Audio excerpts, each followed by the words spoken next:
I'm just mixing this kind of grayish mid-tone on the somewhat darker side, somewhat related to the colors of the plums themselves, but not too specific. I want to be able to kind of wiggle around and not be held to these marks too much. And it's very kind of casually plotting the positioning of the plums. I'm thinking of the geometry as I lay out this composition, something called the rebatment of the square, which is just basically seeing inside a rectangle the square and on this rectangle, the square. So I have two overlapping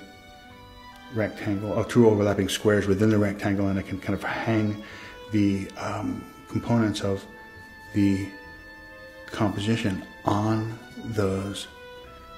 This is something that we will discuss in a forthcoming tutorial on composition. It's something that almost everyone used, the rebatment of the square, as a compositional tool, as a compositional device. Principle of simultaneous contrast, right? Dark light and this dark side will appear just a wee bit lighter here. Allows for things to kind of appear kind of out of the dark, to kind of move forward. Especially with these paintings of kind of these tenebrous paintings of things emerging out of darkness. But it's nice to know. It's nice to know when people talk about, lush. What do they mean by lush? Or luminous. What do they mean by luminous?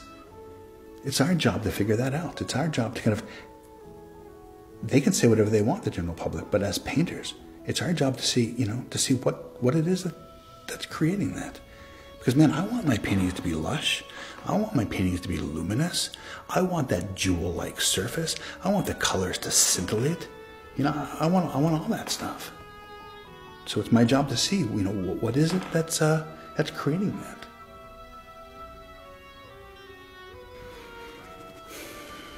Let's see about. This is the time when you just start punching up lights that need to be punched up. Start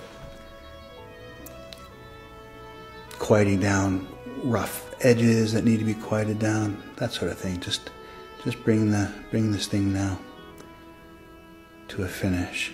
You want to just make sure that there are no real glaring problems.